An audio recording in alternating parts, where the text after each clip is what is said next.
Welcome to Instant Deck Techs. The aim of the series is to give you a short, concise guide on how to build a certain deck. It won't cover every card, but we'll go through all the categories and go over the types of cards needed to make the deck work. Any card mentioned will be down in the description below. The commander of this deck is Lonis Cryptozoologist.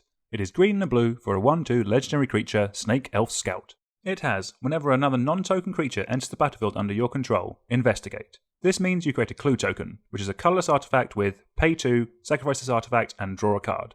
Lonis also has tap and sacrifice X clues. Target opponent reveals the top X cards of their library. You may put a non-land permanent card with mana value X or less from among them onto the battlefield under your control. That player puts the rest of the cards on the bottom of their library in a random order. This is going to be a little bit of a weird deck. There are lots of cross-pollinating strategies that make up something very powerful.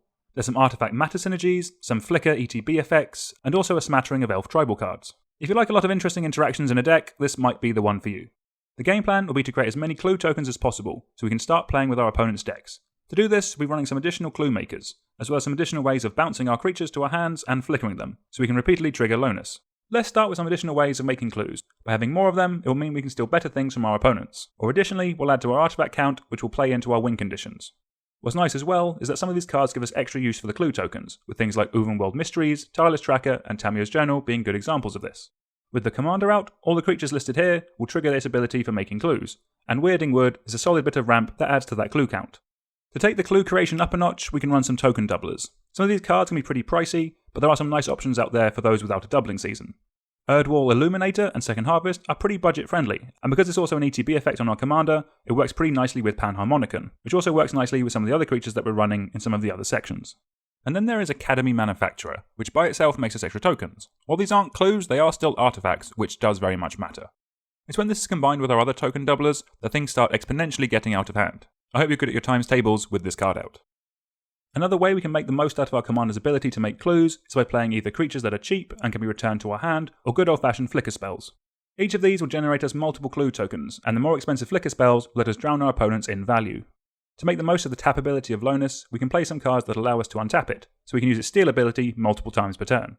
Wildwood Symbiote does double duty by allowing us to return an elf to our hand as well, so that we can then recast it. And cards like Kyora's Follower also work on our lands, so help out with the ramp package of the deck. Talking of that ramp package, we're going to start with cheap mana elves. They'll come out, trigger Lonis, and then provide us ramp throughout the game. After that, I look at cards that get lands from our deck, just so we're not super weak to a board wipe. Apart from Steve, these get better the more flicker spells you're playing, so there's something to consider. When it comes to flicker, you also have cards like Peregrine Drake, which replaces itself mana-wise the turn it comes in, and then when flickered, can up the amount of mana it can produce. With all these creatures entering the battlefield, we'll get plenty of artifact clue tokens, which makes Inspiring Statuary great, as we can use them to tap to help cast some of our more expensive spells. And then if we want, we can sack them into Crack Clan Ironworks to fuel us into the late game. Moving over to card draw, it's important to remember that the clues sack us to draw us cards, but that doesn't mean we want to rely on that. We're a Simic deck. Ramping and drawing cards is what we do. I'd want to start with cards that ETB and draw us cards, again some nice crossover with the flicker cards, and there's quite a few other options in these colours. And after that, we have the fantastic spells that draw us cards whenever one of our non-token creatures enter the battlefield. A green-based creature deck shouldn't be leaving home without a Beast Whisperer. And then with all the tokens that we'll be making, Idol of Oblivion will have no issues drawing us some extra cards. In this deck, it's a better Phyrexian arena, and then because those tokens our commander makes are artifacts, Tezzeret Artifice Master could easily be drawing us 2 extra cards a turn with his 0 ability. And then Shimmer Dragon will let us tap 2 of them to draw a card, while also being a 5/6 flyer. Moving on to interaction, let's start with some creatures, with Foundation Breaker and Reclamation Sage. With these, we should have no problem killing any pesky artifacts or enchantments. The fact they're on creatures as well means they'll trigger our commander.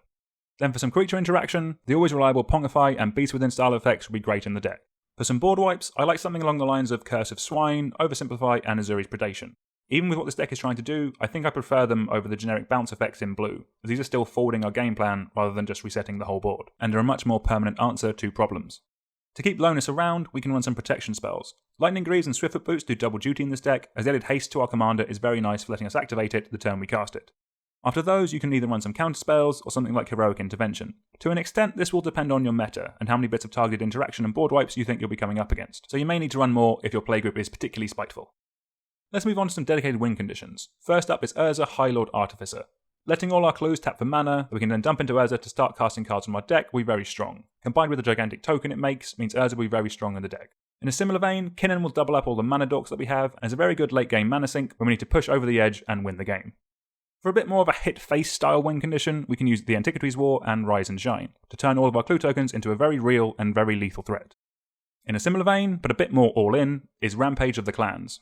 Terastodonning all your clues may be a little severe, but it could be what you need to win a game of Magic, especially with some of the token doublers out.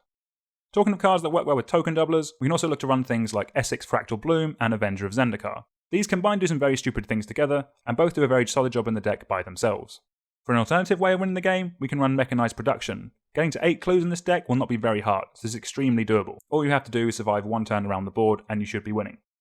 And last up is a card I love in any creature-based deck, and that's Wild Pair. Think of it as a doubling season but for creatures. Every time you play one, you get one from your deck, and they both trigger Lonis, and I'm a very big fan of this card. Rounding off the deck with some utility lands, Minimo, we're very good at untapping our commander to give us some extra utility. Alchemist's Refuge lets us play things at instant speed, and then Inventor's Fair can shoot you up some of our good artifacts, such as Panharmonicon. The rest of your mana base will be very dependent on what you have available to you. We've recently released a video with some advice on building a deck with a budget mana base, which might be of help. Until next time, please like, share and subscribe, and let us know down in the comments if there are any commanders you'd like to see a deck tech on. Thank you very much for watching.